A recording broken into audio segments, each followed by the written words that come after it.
नमस्कार मित्रों, जय ओशो। मैं यश राय, उज्जैन, मध्य प्रदेश से। मैं परम गुरु ओशो के चरणों में प्रणाम करता हूँ, सद्गुरु के चरणों में प्रणाम करता हूँ। मित्रों, आज हम ओशो के बचपन से जुड़ी हुई एक कहानी के माध्यम से ये समझने की कोशिश करेंगे कि हमें अंधविश्वास पर कभी विश्वास नहीं करना चाहिए। आज हम देख रहे हैं कि पूरी दुनिया में कोरोना का संकट छाया हुआ है, लेकिन हमारे देश में आज भी तरह तरह के आडंबर हो रहे हैं। जैसे कि कोई 1.25 लाख लड्डुओं का भोग चढ़ा रहा है, कोई क्या कर रहा है, कोई क्या कर रहा है। बहुत ही हास्यास्पद जान पड़ता है ये सब।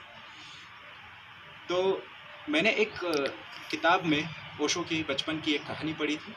वो मुझे इस संदर्भ में बहुत ही प्रीतिकर लगती है, तो मैं सुनाता हूँ आपको। मित्रों, जब ओशो 5 वर्ष की उनकी उम्र थी, तब उनकी एक छोटी बहन थी, कुसुम, जिनके बारे में बहुत कम लोग जानते हैं। कुसुम की उम्र रही होगी करीब 2 से 3 वर्ष। ओशो का बहुत ही विशेष प्रेम था कुसुम से, बहुत प्रेम करते थे। जब भी वो सामने आती थी तो वो एकदम खिलखिला जाते थे। लेकिन अचानक से कुसुम को चेचक हो गए, पूरे शरीर पर चेचक के दाने हो गए, और इसी वजह से उन्हें ज्वर भी आ गया, बहुत तकलीफ में थी।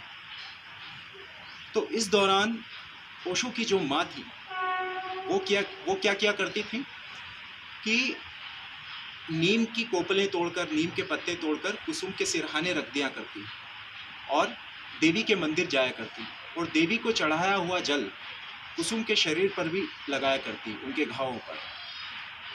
तो एक दिन ओशो ने, उस वक्त ओशो को बचपन में राजा करके भी बुलाते थे, तो राजा ने कहा कि माँ, यह आपकी कैसी देवी है?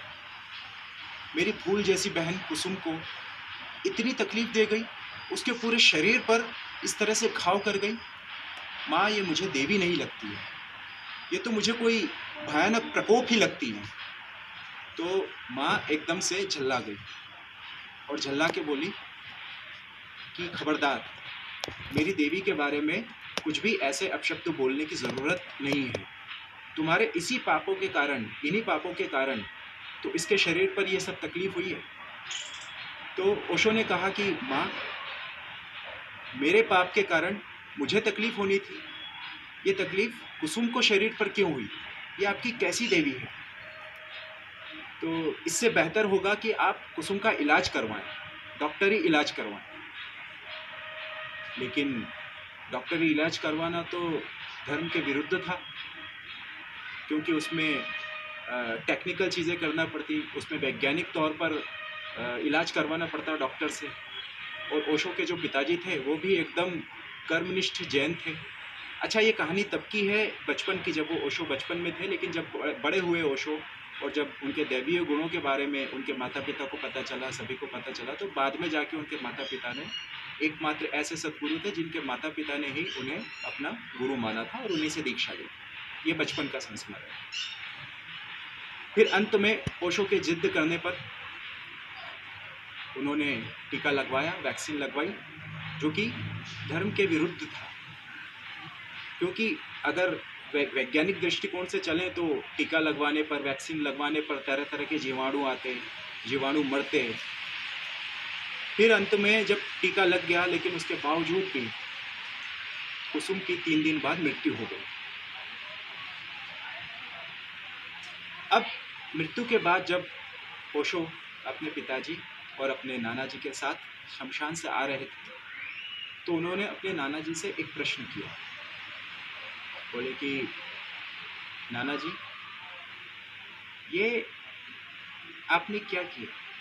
मेरे कहने पे अगर आप सही समय पे इलाज करवा लेते, माता पिता सही समय पे इलाज करवा लेते, तो शायद ऐसा दिन देखने को न पड़ता और मेरी फूल सी बहन की जान बच जाती।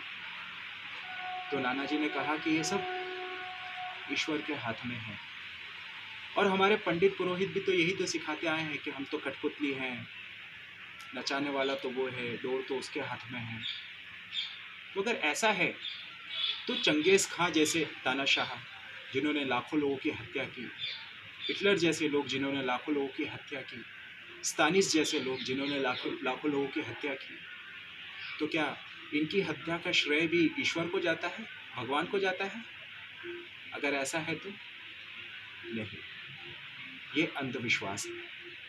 तो इस कहानी के माध्यम से हमने ये समझने की कोशिश की कि हमें अंधविश्वास पर कतई विश्वास नहीं करना चाहिए और हमें धर्म के साथ साथ वैज्ञानिक दृष्टिकोण को भी अपनाना होगा, तभी हमारा जीवन सुखमय और समृद्ध हो पाएगा। जय ओशो।